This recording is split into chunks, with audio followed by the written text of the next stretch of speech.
É um vexame total um ministro da última instância da Suprema Corte Brasileira ser entendido como um ministro parcial, um ministro perseguido. Também me causa estranheza que nenhum general da atual geração de comando se manifeste sobre essa invasão chinesa ao nosso país. Fala pessoal, sejam muito bem-vindos, o meu nome é Bruno, começando mais um giro de notícias, mas antes eu peço que você se inscreva no canal, deixe o seu like, compartilhe o vídeo e ajude esse conteúdo a chegar a mais pessoas.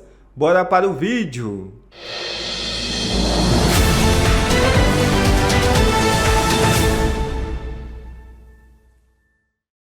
Mendonça cobra PGR sobre prisão de Vorcado. É isso mesmo. Ministro faz pedido depois que a PF recomendou a saída do ex-banqueiro de uma cela especial.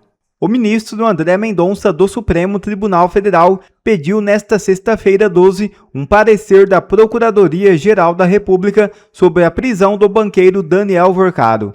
A movimentação ocorre depois de a Polícia Federal negar a segunda oferta de delação do ex-dono do Banco Master. Ela também recomendou sua retirada de uma cela especial, retornando à penitenciária comum no DF.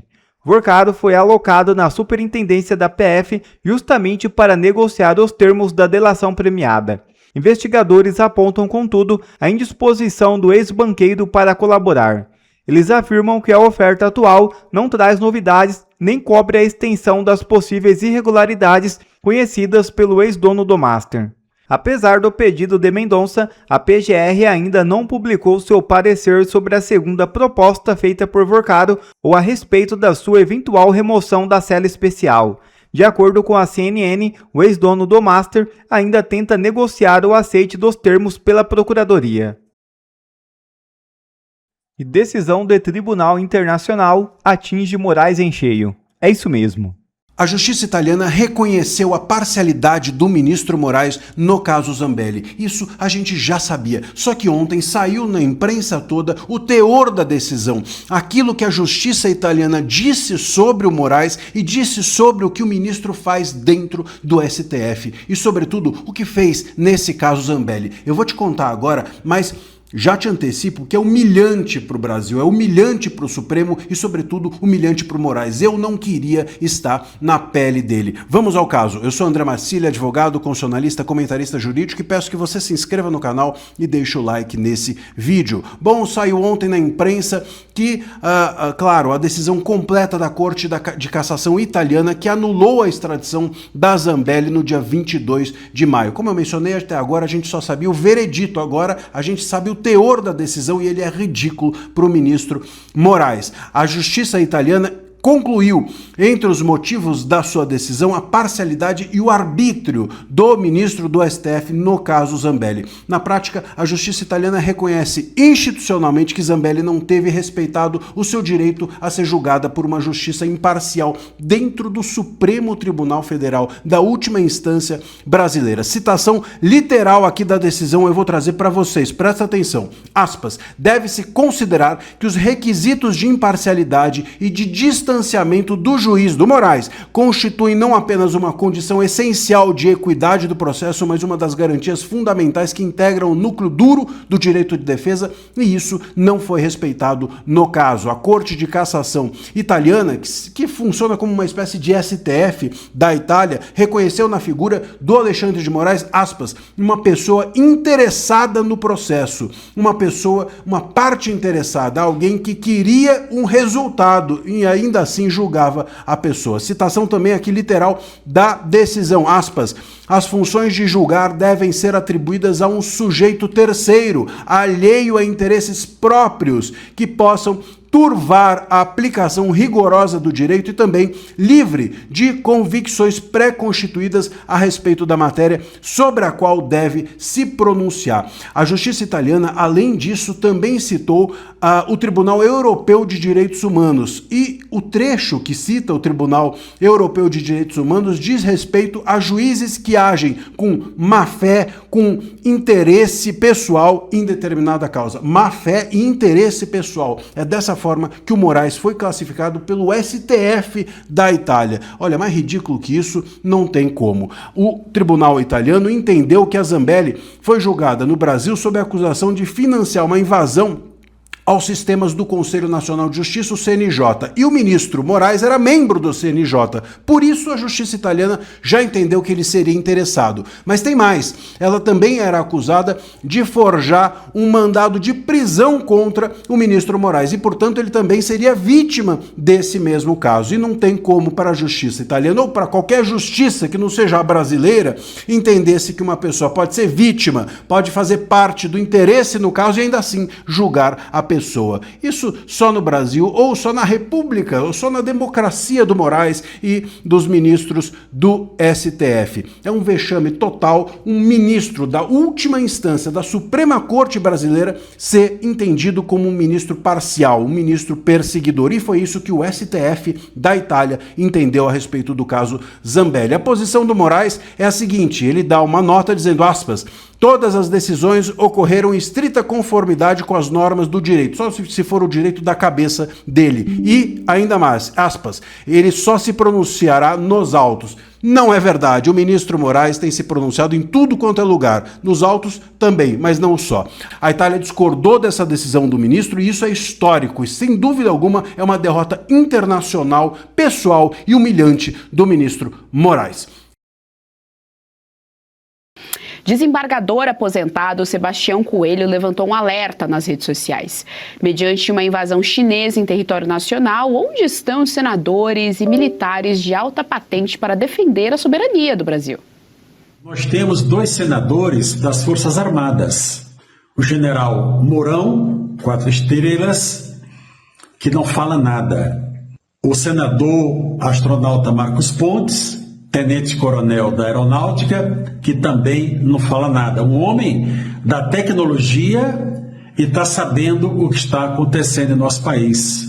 Também me causa estranheza que nenhum general da atual geração de comando se manifeste sobre essa invasão chinesa ao nosso país. Serrão, quero te ouvir a respeito, tá aí, então, cobrança do Sebastião Coelho em relação aos senadores e militares sobre a soberania, né? Soberania do país aí sim em risco.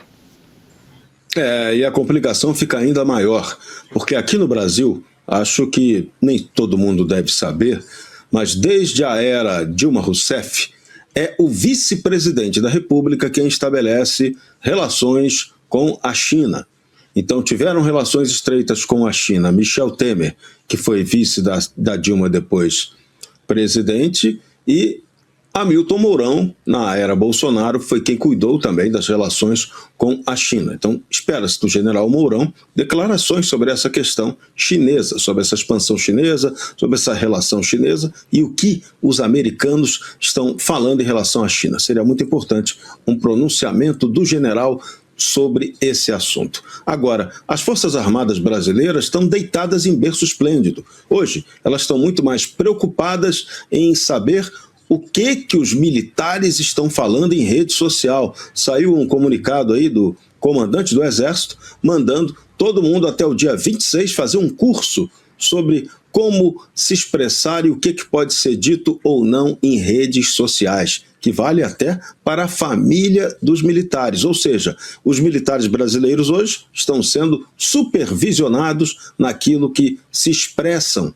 em suas redes sociais. Será que a liberdade de expressão deles está sendo respeitada? Não sei, mas esse modelo está muito parecido com o modelo chinês. Então, é muito difícil a uma força armada que adota uma prática chinesa falar mal ou apresentar qualquer crítica contra a questão da soberania chinesa invadindo o Brasil. Os chineses estão adiantadíssimos na tomada econômica sobre o nosso país. Não é só carro elétrico, todos os insumos do setor elétrico são chineses.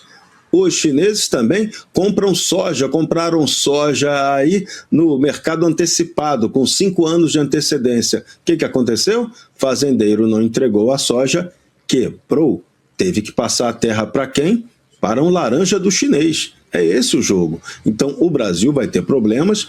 Os Estados Unidos, com essa política de tentar não ter a China com grande ingresso aqui na América do Sul, vai se complicar, porque os chineses estão muito adiantados. Os chineses fizeram negócio, agiram dentro do capimunismo e aproveitaram e continuam aproveitando as oportunidades no Brasil. Se os americanos não forem mais rápidos, mais pragmáticos e mais certeiros do ponto de vista econômico, vão perder mercado para o chinês. Barroso, quero ouvi-la a respeito, cobrança do Sebastião Coelho, ele cita ali 2 nomes, do Mourão e do Marcos Pontes. O Marcos Pontes deve estar indo atrás de ET, de OVNI, já que é astronauta, porque no Senado mesmo não está. Geise, nós ficamos numa situação bem difícil. O que o doutor Sebastião Coelho ele aponta são 2 fatos graves na mesma indignação, né, que ele colocou nas redes sociais. A primeira que o Serrão já falou em relação à zona de influência da China. O Brasil vai precisar enfrentar isso.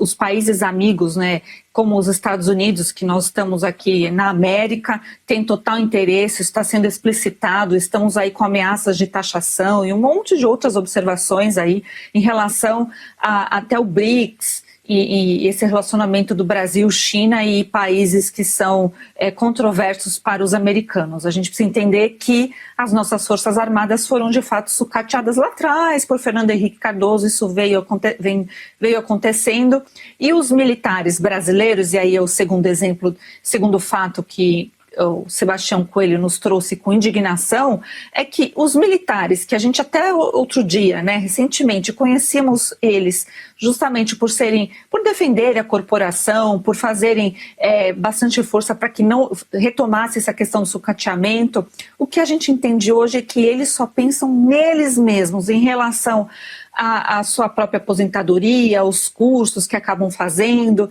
E o Marcos Pontes e o Mourão são exemplos disso, né?